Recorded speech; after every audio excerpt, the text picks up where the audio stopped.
Bismillahirrahmanirrahim. Assalamu alaikum dear students.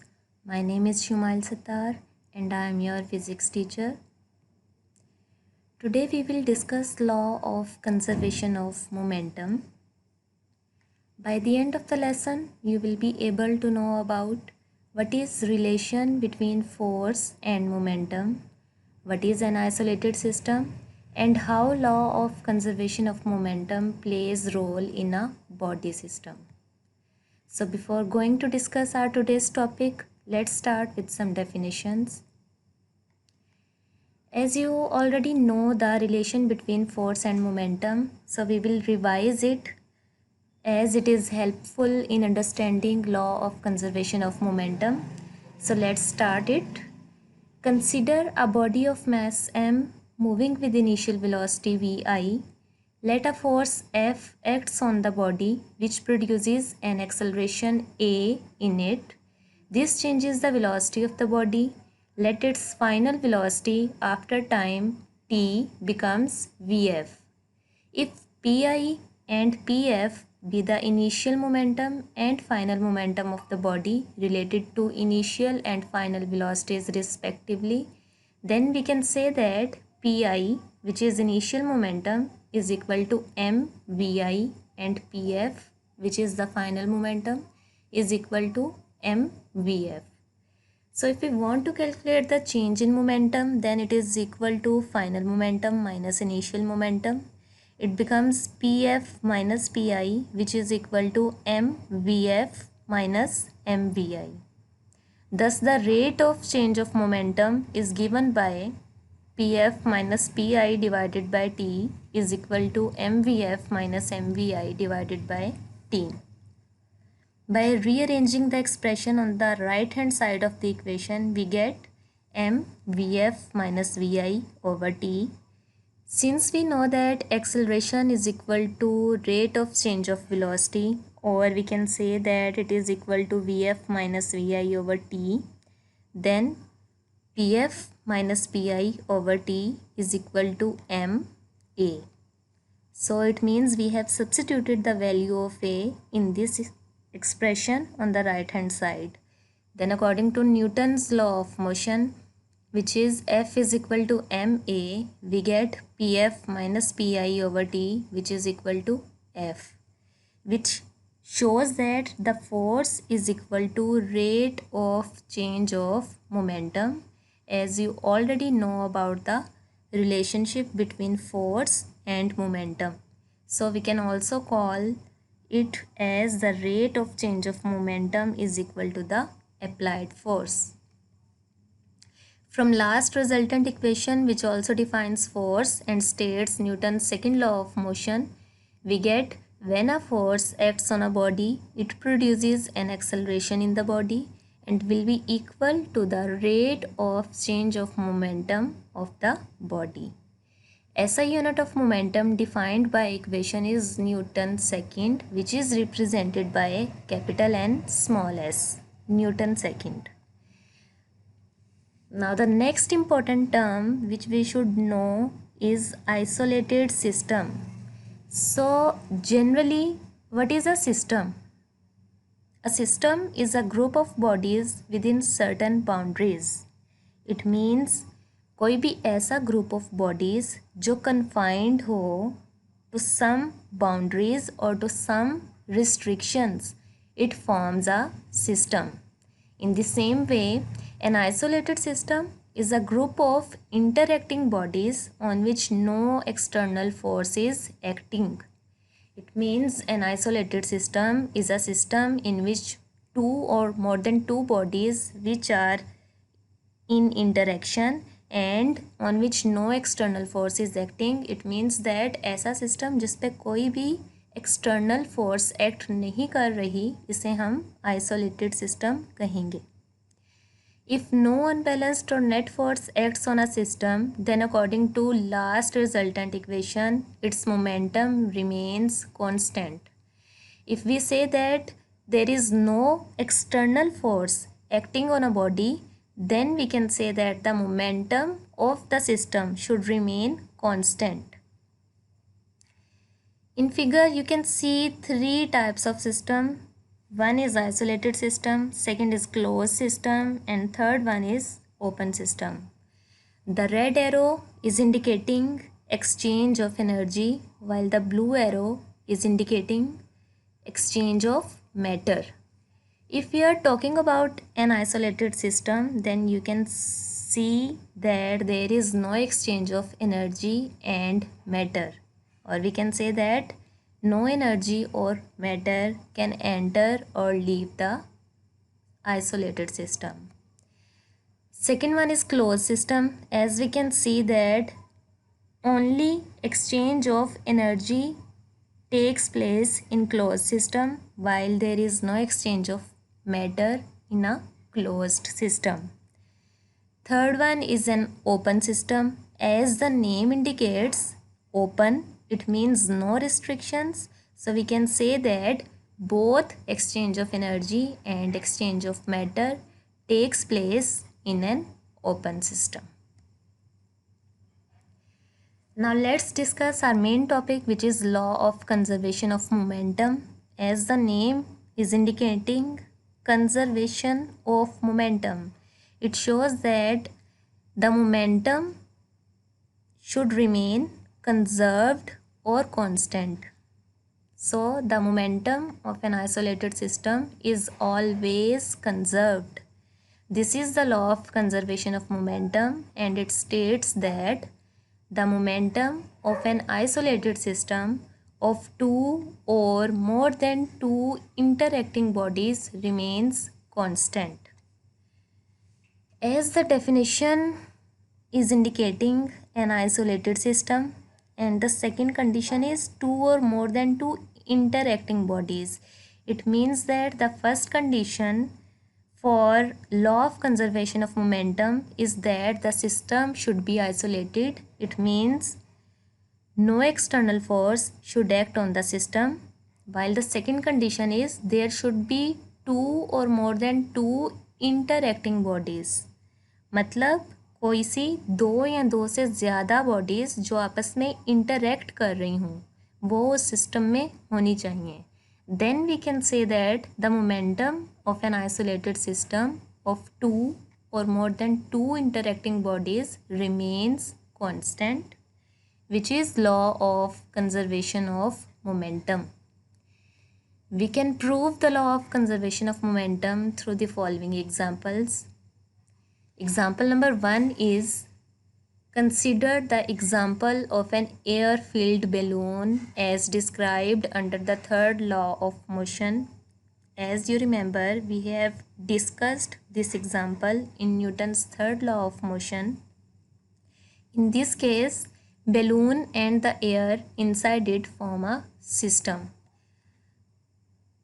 That balloon has some air inside it, and in this way this balloon and the air filled inside it forms a system. Before releasing the balloon, the system was at rest, and hence the initial momentum of the system was 0. If we say that the balloon is at rest, it means the air is still in the balloon, then the momentum of this system is 0. Why the momentum is 0? Because the system is at rest, so there is no change in its motion, and we can say that the velocity of that balloon and the air is 0, which makes its momentum 0. As soon as the balloon is set free, air escapes out of it with some velocity. When we set the balloon free, then obviously the air will start to rush out of the balloon with some velocity. The air coming out of it possesses momentum due to its velocity. Then to conserve momentum, the balloon moves in a direction opposite to that of the air rushing out. If we say that the air rushing out of the balloon has some velocity which has some momentum, then to conserve this momentum, the balloon should necessarily moves in the outward direction. Then we can say that the total momentum of this balloon and the air remains constant. as these two opposite momentum becomes equal and cancel out each other. So it holds law of conservation of momentum. Now we will discuss second example. Consider an isolated system of two spheres of masses m1 and m2 as shown in the figure. As we can see that there are two masses m1 and m2. m1 is obviously smaller in mass as compared to m2. m1 is moving with velocity u1 while m2 is moving with velocity u2 in a straight line. So we can say that they are moving in a straight line with initial velocities u1 and u2 respectively such that u1 is greater than u2. Sphere of mass m1 approaches the sphere of mass m2 as they move. Obviously, if both are moving in a straight line, then at some instant of time the sphere of mass m1 will approach the mass m2. If we wish to calculate the initial momentum of mass m1, then we know that the momentum is simply the product of mass and velocity. So the initial momentum of mass m1 is equal to m1 u1. Similarly, initial momentum of mass m2 which is equal to m2 u2. Now the total initial momentum of the system before collision becomes equal to the sum of these two masses m1 m2, so it becomes equal to m1 u1 plus m2 u2. After some time, mass m1 hits m2 with some force. According to Newton's third law of motion, m2 exerts an equal and opposite reaction force on m1. Let their velocities becomes v1 and v2 respectively after collision. As we can see that in the second figure, the mass m1 hits the mass m2, or we can say that the mass m1 puts an action force on mass m2.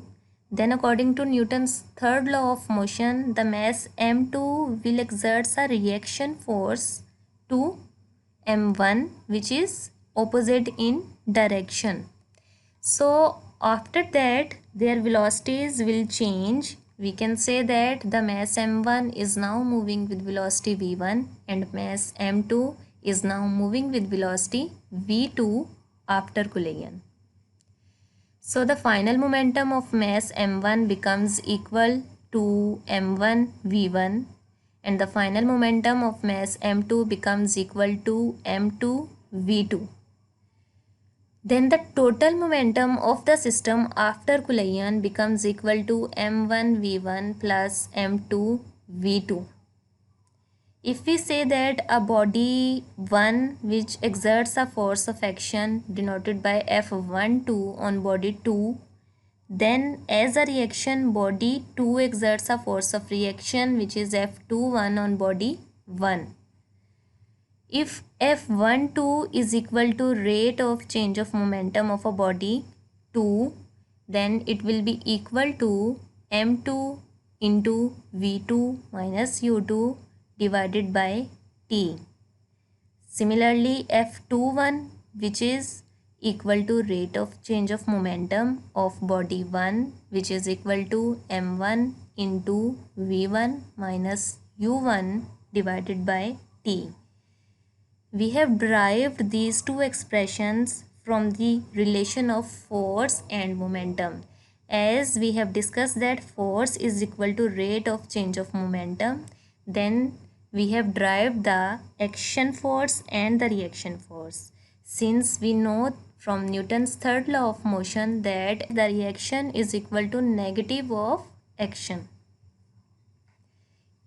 It means that F21 becomes equal to minus F12. Substituting their values, we get m1 into v1 minus u1 divided by t, which is equal to minus m2 into v2 minus u2 divided by t.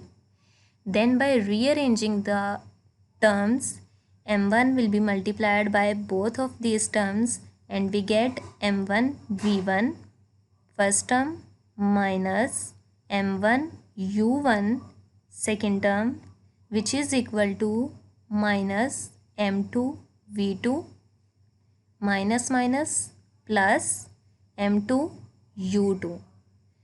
Since the time factor is cancelled on both sides, then according to law of conservation of momentum, we get m1 u1 plus m2 u2, which is equal to m1 v1 plus m2 v2 by rearranging this equation.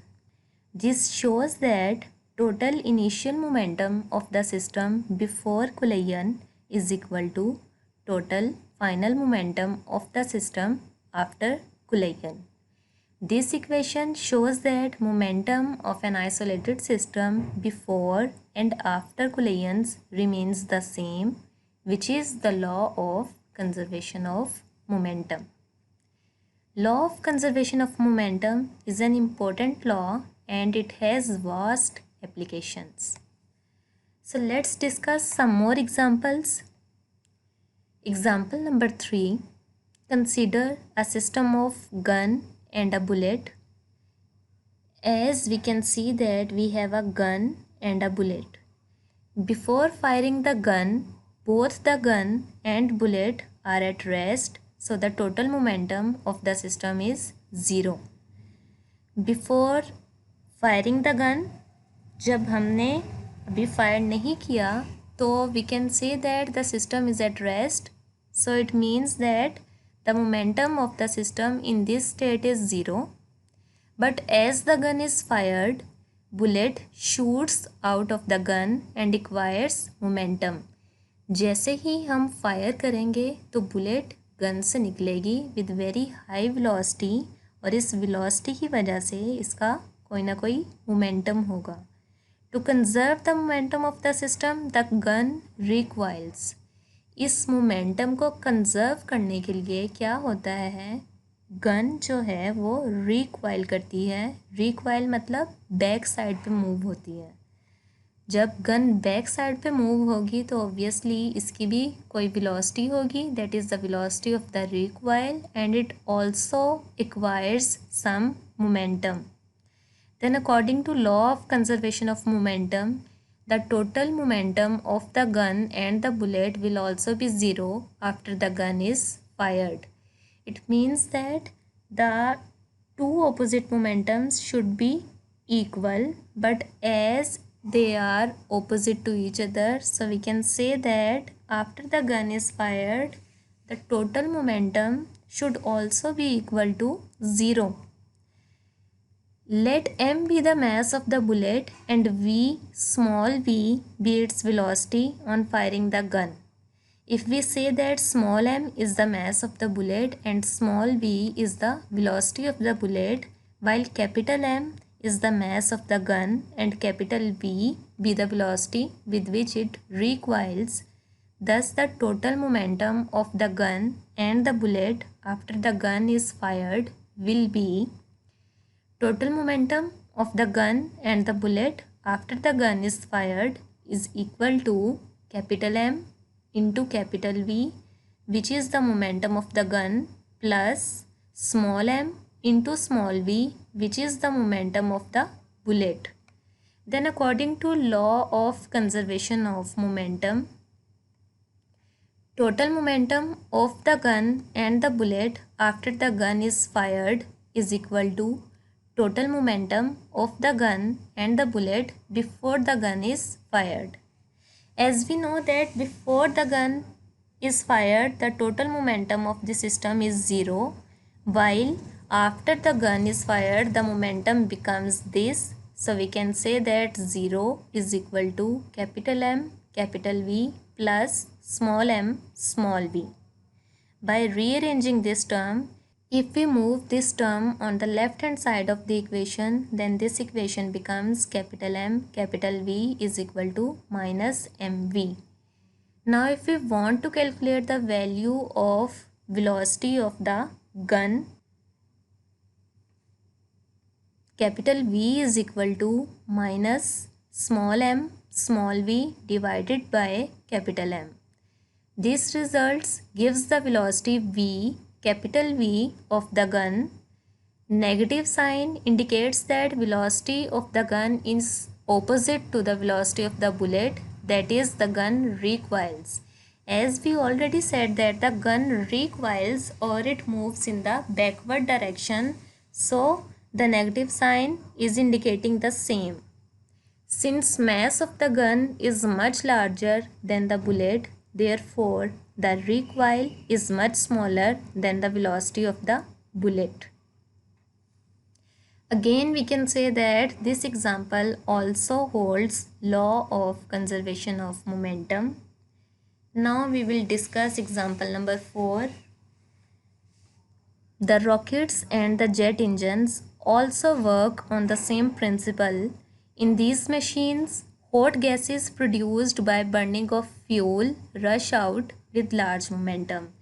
As we also discussed the example of rockets and jet engines in Newton's third law of motion, that whenever the hot combustible gases rushes out from the rocket from the back side of the rocket with very high velocities, then they acquire some momentum. Then to conserve this momentum, the rockets or the machines will definitely move forward to conserve the momentum. So the machines gain an equal and opposite momentum. This enables them to move with very high velocities. So we can say that the momentum of the rocket and the momentum of the gases rushing out from the backside of the rocket will becomes equal, and the total momentum of this system will remains constant. So it means this example also holds law of conservation of momentum. Now we have example 3.7, which is a bullet of mass 20 gram is fired from a gun with a muzzle velocity 100 meter per second. Find the recoil of the gun if its mass is 5 kg. Firstly, we will write given data as the mass of the bullet is given. So we will represent it with small m, which is equal to 20 grams. We will convert this unit into SI unit of mass, which is kg. So we will divide 20 by 1000 and we get 0.02 kilogram. We have also given the bullet velocity, so we will represent it with small v, which is equal to 100 meter per second. Next is we are given the mass of the gun, which is represented by capital M, which is equal to 5 kg, and we have to find out the velocity of the gun. It means we have to find out capital V.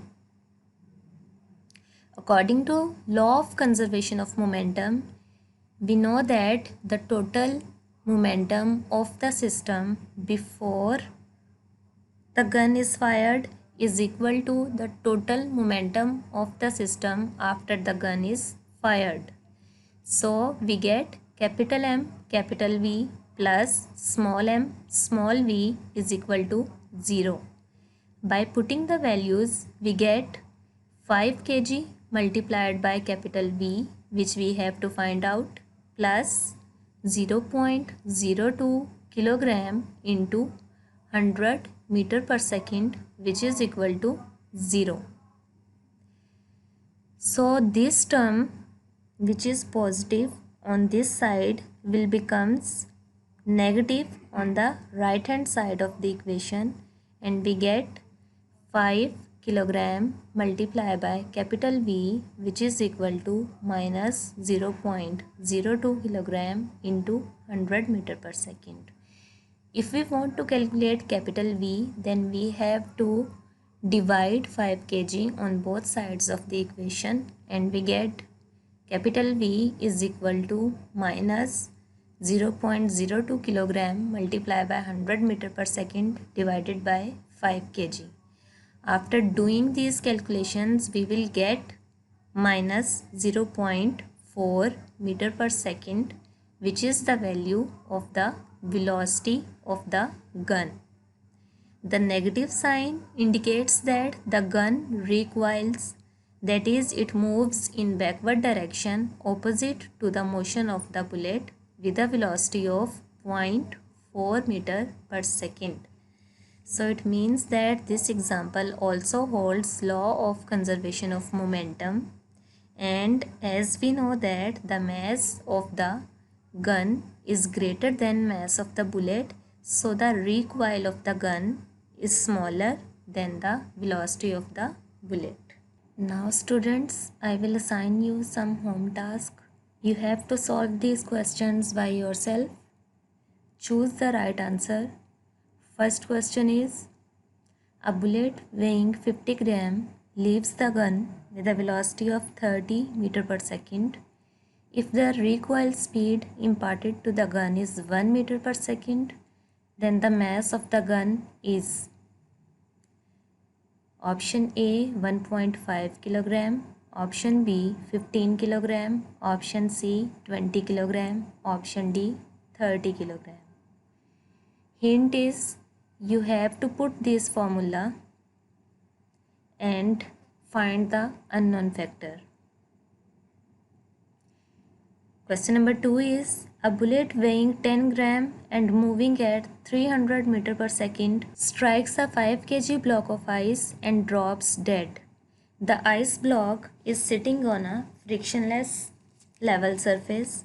The speed of the block after the collision is option A 0.06 meter per second, option B 60 meter per second, option C 0.6 meter per second, and option D 6 meter per second. Hint is, you have to apply the law of conservation of momentum, and the formula is m1u1 plus m2u2, which is equal to m1v1 plus m2v2. As you have given the mass of the bullet, which is 10 gram, that is m1, which is 10 gram, it is moving at 300 meter per second, so u1 is 300 meter per second. It strikes a 5 kg block of ice. 5 kg is the mass of block of ice, so m2 is 5 kg, and drops dead. After striking the block of ice, the bullet drops dead. It means V1 is 0. The ice block is sitting on a frictionless level surface. So the initial speed, or U2, is equal to 0. The speed of the block after the collision is, we have to find the speed V2 of the block. So by putting the values in this formula, you will get the speed of the block, which is V2. Question number 3 is, a machine gun fires a steady stream of bullets at the rate of n per minute into a stationary target in which the bullets get embedded. If each bullet has a mass m and arrives at the target with a velocity v, the average force on the target is. In this question, you are given the rate of the striking bullets, which is n per minute, the mass of the bullets, which is m, and the velocity of the bullet, which is v, and you have to find the average force. Then by using the formula, the applied force is equal to rate of change of momentum. So we get F is equal to del P divided by T, where del is indicating a change in momentum, and here T is given, which is n per minute. So we put the value of T, which is equal to n divided by 60. Now you have to find the correct option among these. Option A is 60